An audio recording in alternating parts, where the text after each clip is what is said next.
Hi guys, and thank you so much for joining. If you are new here, I'm Kat and I talk about true crime, conspiracies and all sorts of related things. In today's video, I want to talk to you about Summer Wild's disappearance, to carry on the conversation from the previous videos, and today I'm going to try and analyze or tell you my opinions on Candices and Dawn's interview. But before we get started, I want to say that this is strictly my opinion. Any information that I give you in the video is already in the public domain. The video is for educational and entertainment purposes only. I also do not mean any disrespect whatsoever to anyone I talk about in the video. Thank you. There are a few things that stuck out to me in the interview and quite honestly really irritated me. Okay, but first of all, let's just start with the beginning. Maybe it's just me, but I am sure a lot of you are thinking the same thing. You should not present yourself during an interview about your missing daughter like that. I mean, you can clearly tell that CANDUS BLY is on something. She's either drunk or on drugs or some kind of pills. It's pretty obvious. She's trying to speak clearly, and also her eyes. The way that she's blinking, she's struggling to keep her eyes open. Oh my god, I mean, I don't mean to be judgmental here, but come on. You just don't show up like that during an interview. I don't think that this was done unplanned. Probably they gave them notice about this interview before it happened. So I don't know what were they thinking when they had the interview the way they did. I have tried watching this interview quite a few times, but honestly I'm really struggling to watch it. I don't know, it just feels weird. It's just off. It's off. But anyway, I'll try my best to give you my views on it. I know she didn't walk away from this property by herself or off this yard by her swing. I feel in my heart that somebody has came up here and took her, has lured her away from here. Off the yard by her swing. Candice is saying she knows Summer didn't walk off the property by herself off the yard by her swing. Somebody went up there and took her and lured her away. Why is the swing so important? Why is Candice mentioning this swing? I feel like she's trying really hard to give as many information as possible. She's really thinking hard what to say. Why is this swing so important that she wants to bring it up? It was mentioned by Hunter as well. Could something have happened with Summer whilst on the swing? Maybe she fell, knocked her head and died as a result of an accident? I don't know, but I honestly don't see any relevance of this swing being mentioned over and over again, unless it has a deeper meaning. Or are they giving this just as a point of reference, of space, location perhaps? Me and my mother and her were planting flowers. And we went in after we got done washing our hands, and she got a piece of candy from Grandma. And she wanted to go back over and see her brothers. And I said okay, and I walked her all the way over to the porch. And I watched her walk into the kitchen where the boys were watching TV. And I told the boys, I said, watch Summer, I'll be back. So Candice, she carries on to describe she, Summer and Grandma were planting flowers together. They then went in after they washed their hands. This is another interesting thing. So they went in together after they washed their hands. I'm not sure if it was Summer, Candice and Grandma or just Summer and Candice. However, it's stated over and over again throughout various interviews and chats that Summer was planting flowers with Candice and Grandma. She then went in the house and said she's going to play with her toys.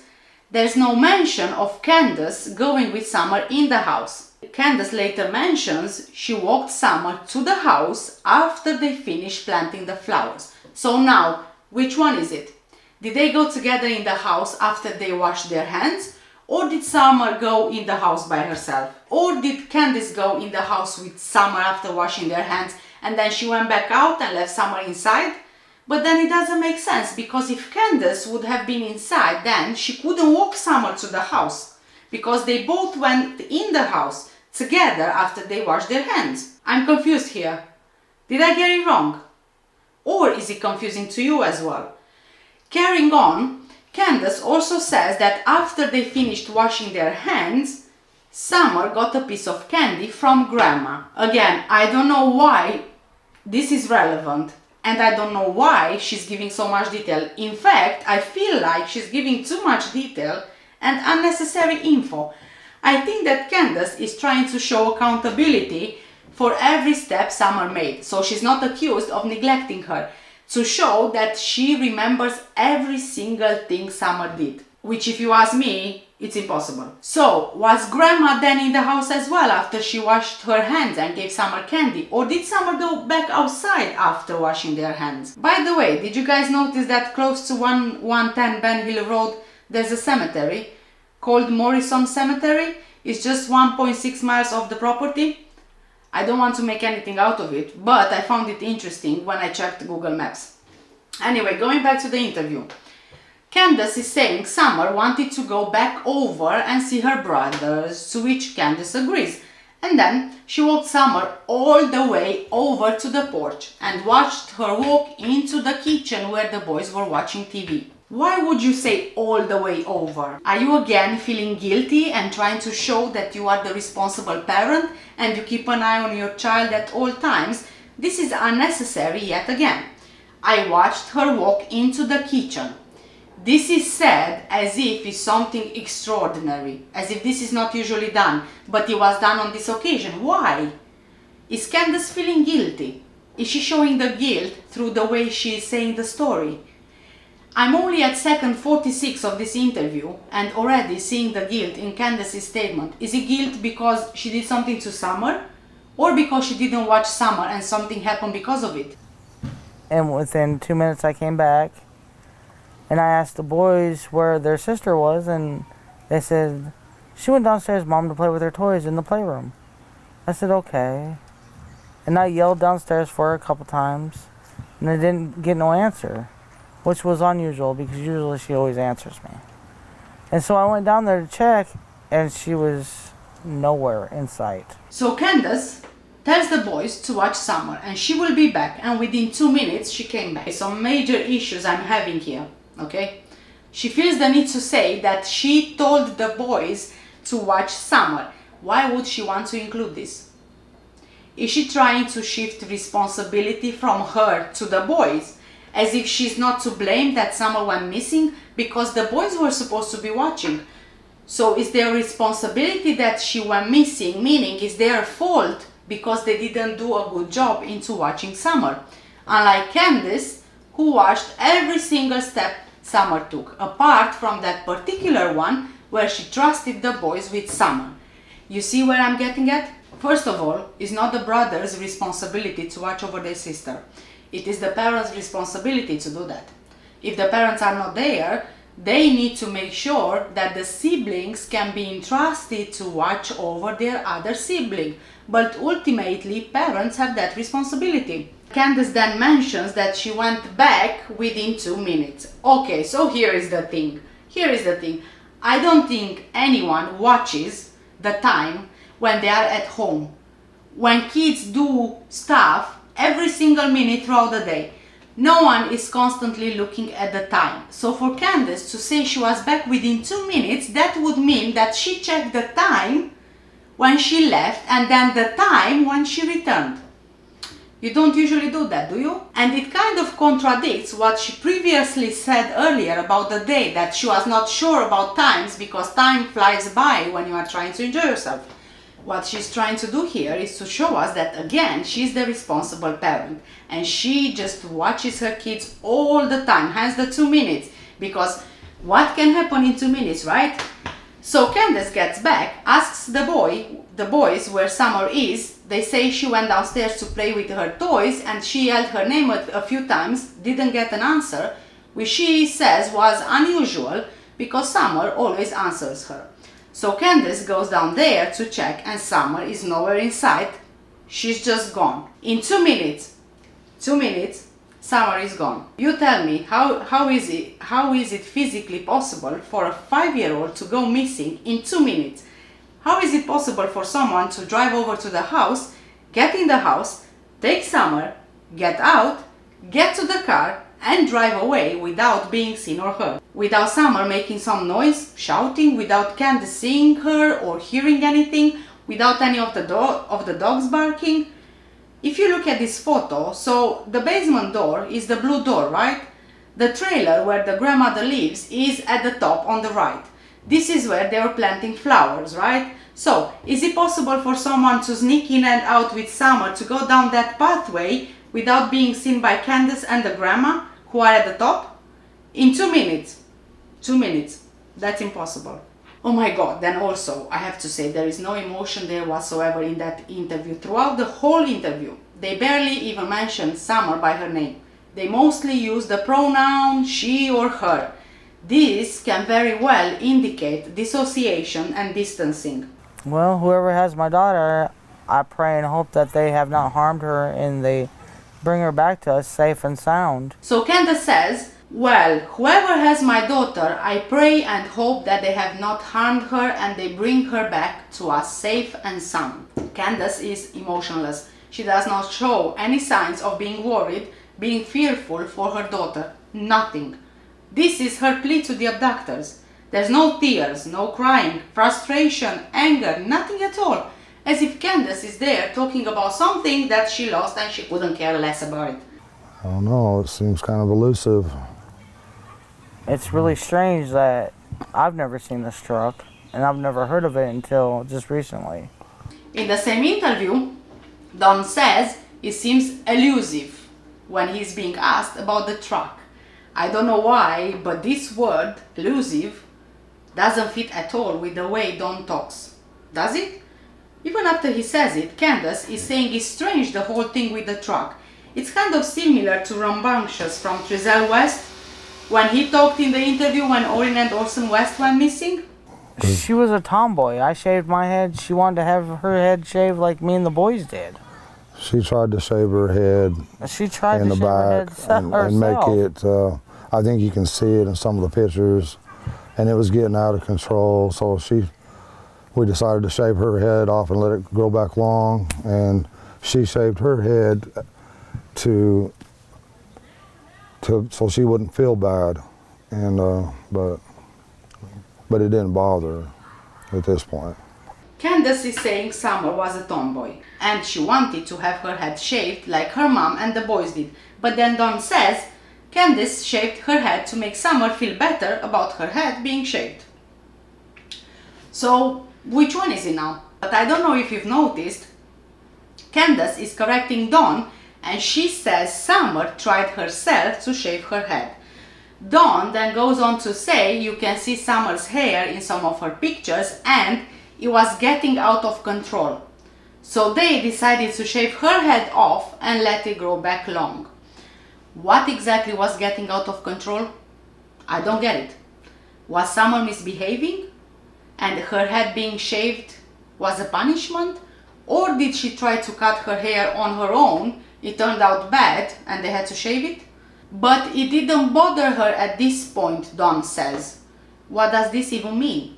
At this point? When someone gets to this point, they've already exhausted all other options and they just know, and they just, accept what it is. So what was it? Did Summer do something and no matter the punishment they tried, didn't work on her, and by the time her head was shaved, it just didn't matter anymore to her? She wasn't affected by it? Maybe something worse happened before and the shaving didn't matter. It reminds me of my 12-year-old. We used to punish her when she was a bit younger, and the worst punishment for her would be us taking away the tablet because she couldn't play her games anymore. But we kept on doing the same thing, and at one point she wasn't affected by it anymore. The attitude like, whatever, I can do without. So my daughter would rather have stayed without her tablet than, listen to us. Well, I knew right away that she was abducted. I knew that right away, and that's what I told them from the beginning. But they have to go through their, I forget the word. Investigation. They have to do one step at a time, I guess. But it's interesting that Don, in the interview, from talking about Summer's hair, he jumps right off to the abduction. He's trying to change the subject. He doesn't feel comfortable anymore talking about Summer's hair. Don now says he knew right away Summer was abducted and he told them, I assume the police, about the abduction, but they have to go through every step of the investigation. Why would Don think right away Summer was abducted? Like I mentioned in one of my previous videos, Logically, that wouldn't be your first reaction, would it? My first instinct would be that she ran into the woods. She's lost. She can't find her way back home. That's it. You don't just consider abduction before you look around the corner. A 5-year-old can very easily wander off the property, especially as it's open, it's not gated. Yes, Candice mentioned that she doesn't walk around the woods because there are bears and coyotes, but maybe Candice said that to try and divert the attention away from the woods. I don't know, but the whole thing just seems odd to me. How do you suspect abduction from the beginning? The next thing that he says really bothers me. I'm sorry that they had to spend so many man hours in these woods and everything. I've seen them limping and everything else, you know, and I feel for them. But I just wish there was a way that neighbors could search neighbors' houses, and then if they're not willing, you know, get a search warrant or something. But there's just no way you can search every single house, you know, in the eastern United States or whatever. I'm sorry that they had to spend so many man hours in these woods and everything. I've seen them limping and everything else, and I feel for them. But I just wish there was a way that neighbors could search the neighbors' houses, and then if they are not willing, get a search warrant or something. But there's just no way you can search every single house in the eastern United States or whatever. What? Did Don Wells watch Trezell West's interview? Because Trezell West mentioned exactly this type of thing, the neighbors and searching into the neighbors' houses. Then why on earth would you be sorry that so many man hours have been spent searching for Summer? Is it because you know she won't be found and you made your peace with it? Is it because she's not in the woods, so they're just wasting their time there? What do you care about the man hours spent and men limping and you feel for them? What kind of sick joke is this? What is it? Not once have I heard Dawn and Candace being worried about Summer. But Dawn is worried about the people who are searching for Summer, but he's not out there searching for her. No way this is normal behavior. Yeah, there's always going to be haters, you know, and you know, it's always going to be that way in this world, and we just want to focus on the good friends and Christian people that are trying to help us and praying for us and praying for Summer. There's always going to be haters, and it's always going to be that way in this world. We see Dawn again, yet again, jumping from one thing to another. Why bring up haters in the interview about your missing daughters? Why? Why do that? Who the hell cares about haters? Why do you care about how you are portrayed to the people instead of focusing on Summer? Why would you care about anything else? I'm sorry that you feel this way about us, but we love our children with everything we have. We've never went without, thanks to Summer's daddy and my husband. He's always provided for us and has worked as much as he could and can, and still is. I'm sorry that you feel this way about us, but we love our children with everything we have. We've never went without, thanks to Summer's daddy and my husband. He's always provided for us and has worked as much as he could and can and still is. Candice states, again, why the sorry?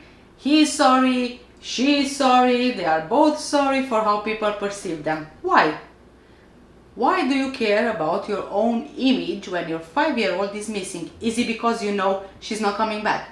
You already came to terms with it, and now your concern is how people might see you? This sounds so very similar to the McCanns, how they pushed the abduction theory of Madeleine McCann's disappearance, how they always talk about themselves and trying to show everyone is not their fault, they are not guilty. And what does Dawn providing for them has got anything to do with Summer and her disappearance? Is Candace trying to justify what happened?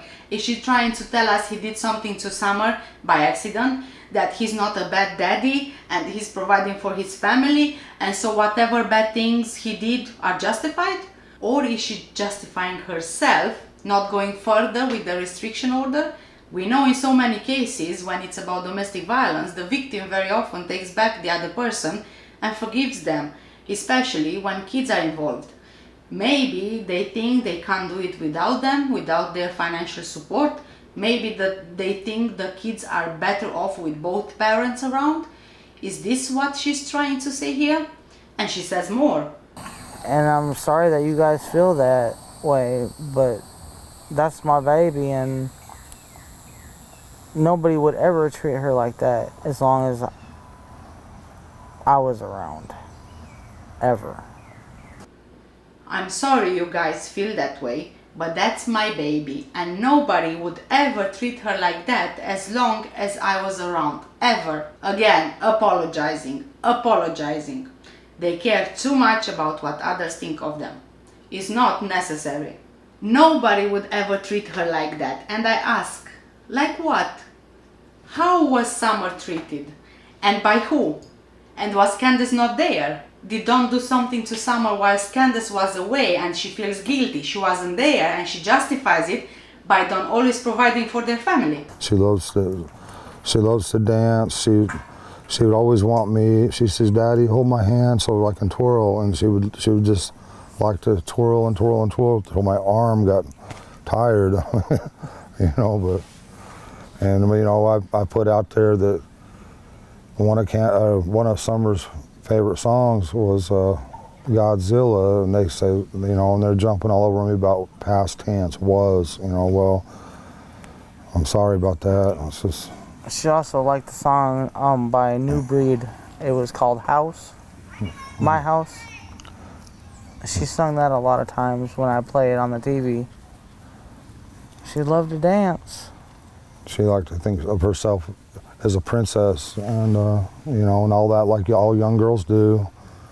And she loved Frozen. She loved to be that Elsa. And going to what Dawn says, he talks about how Summer loved to dance and her favorite song was Godzilla, and then again he jumps to a completely different thing. They are jumping all over me about past tense was, well, I'm sorry about that. Again, he is concerned about how people see him and what people say about him. He was talking about Summer and her favorite song. Why ruin it and jump to people saying he talks about Summer in the past tense? And here he is apologizing again. Then Candice also talks about another song Summer liked and refers to her in the past tense. They both refer to Summer in the past tense. They refer to her in the past tense. They barely mention her by name, which to me suggests detachment, and most importantly, they know she's gone. They know she's not coming back, in my opinion. I think she really loved to be in church because she felt a lot of love there, and I think you can't explain what that love is, but you feel it and you know it, when you're young, and she felt that there, and she loved everybody in that church, or she loves everybody in that church. I should rephrase that because they'll tear that apart as past tense, and I apologize again for that. Dawn says she loved everybody in that church. She loves everybody in that church. I should rephrase that because they'll tear that apart as past tense, and I apologize again for that. Oh Dawn, you're not doing yourself any favors here. You're not helping yourself at all. Dawn is very conscious of what and how he's saying things. He wants to make sure he says it just right because he knows he's being analyzed, but it's not working, is it? And yet again, he's apologizing. This killed me, honestly, throughout the whole interview, this apologizing thing. Why in the hell would you apologize so much? Why would you care how people see you? Your 5-year-old is missing, for God's sake. What does it matter what people talk about? This is about Summer, it's not about you or Candice or anybody else. Our best friend in that church was Robin. She loved her to death. Yeah, she looked up to women that were... She come to that church, she went looking for Robin. That was her favorite person. Any woman that was professional, that was pretty, beautiful. She looked up to those kind of women. She, they were, the word I'm looking for, I can't think of it, but she looked up to them. She'd give them a run for their money every day. Dawn and Candice are talking about the church and how Robin was Summer's favorite person at church. Any woman that was professional, that's pretty, beautiful, she looked up to this kind of women. This is what Dawn and Candice both said in the interview. What does it mean? Do we take from this that Candice was not that kind of woman? To me, this doesn't really belong here. It's just out of everything to do with Summer, really. Was she in school yet? No, No. she's going this year. This was supposed to be her first year of She's been, kindergarten. we did all the, what? I took care of everything. Yeah. I had her already took on all of her shots and registered in the school for ready for this year. Yeah. Candice is talking about how she registered Summer for school, took care of everything, all the shots, and she was supposed to go to school this year. They both talk about Summer and school as if they know for sure she's not coming back. I just never expected for anyone to get a hold of my heart like she has, because I try to guard my heart as much as I can, but she holds my heart in her little hands, and I love her with all my heart. I'd do anything to have her back. I just never expected for anyone to get a hold of my heart like she has, because I try to guard my heart as much as I can, but she just holds my heart in her little hands, Dawn said. Oh wow. Dawn, this is called being a parent, really. He talks about his heart and guarding his heart and Summer as if he would be talking about a romantic relationship. Like your heart is broken from a previous relationship and you don't want somebody else to break it again. I'd do anything to have her back, Dawn says. Oh, I only hear this from parents who've lost their child, whose child is dead. That my biggest fear is, her being tormented or locked in a dungeon or basement or something, because she loved to be outside all the time. That was her, unfortunately, her downfall. 'Cause a lot of times My biggest fear is her being tormented or locked in a dungeon or basement or something, because she loves to be outside all the time, and that was unfortunately, her downfalls. I don't want to think she's dead, but it's a possibility. This is again from Dawn.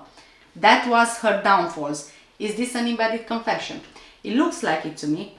She loved to be outside, and that was her downfall. This to me indicates she passed away somewhere outside. Could be that she dry drowned. She had an accident outside and it was covered up. That's my greatest fear, that she's not able to do any of these things anymore, or that she could possibly, I don't want to think she's dead, but it's a possibility. So Dawn doesn't want to think Summer is dead, but he says it's a possibility. So calmly and emotionless, he talks about his daughter being dead. I think no parent with missing children would think their child is dead. They would hang on to any bit of hope they have. I don't think this would ever cross their mind. When my sister went missing, won't I touch was you. They won't in touch you. between Arkansas and Tennessee. I don't know all of what happened or what did happen, but I hope that they find her too and bring her home safely too. Well, yeah, there's nothing. She disappeared without a trace. They haven't found anything, haven't found a body, nothing. And when you see cases like that, that's why I lose hope on Summer. I want to keep hope, but sometimes I lose hope. Lose it. And I think, well, maybe we won't never see her again, so I start thinking in past tense, sorry. But I'm trying to keep hope up. I'm trying to keep my prayers up and all that. It's very interesting that Candice brings the disappearance of her sister some years ago, and Dawn takes the opportunity to justify why he said about the possibility of Summer being dead, because Candice's sister just disappeared and she was not found. He found the perfect moment to justify. He probably realized it doesn't sound too good for him to say that, so he had to improvise. So anyway, this is my view on the interview. The most important points from my perspective are: one of them knows exactly what happened to Summer. The other one is possible only knew after the fact and helped the other one Cover it up so they don't lose their children, their other children. They talk about Summer in the past tense in instances they shouldn't, which would mean they know what happened and they know she's not coming back. They mostly use she or her pronoun to distance themselves from Summer. This is usually easier for guilty people to come to terms with what happened. They keep apologizing, which could mean that they are sorry people perceive them in a way they don't want to be perceived, and also they are sorry people are wasting their time searching for Summer because they know she's not coming back. It could be a possibility that Summer dry drowned after her alleged accident at the swimming hole. Dawn didn't know but helped after the fact. It is possible she was at home and had an accident there, outside maybe by the swing. It's also possible she could have overdosed on something like drugs or some kind of pills. It's also possible Don lost his temper with Summer and Candice helped to cover it up, maybe because she was scared of him, or she didn't want to lose the other kids as well, or maybe both. Either way, just imagine if in any of these scenarios someone would call 911, maybe Summer could have been saved. Be it dry drowning, or pills ingested, or a cracked head, or anything really, she could have possibly be saved. And with this I will end the series about Summer Wells' disappearance. If there are any news or any updates, I will make another video and I will try to keep you guys updated. Thank you so much for watching. All the series on Summer Wells will be in a playlist. I will leave the link for it in the description below. Thank you so much for watching. Stay safe and take care. Bye!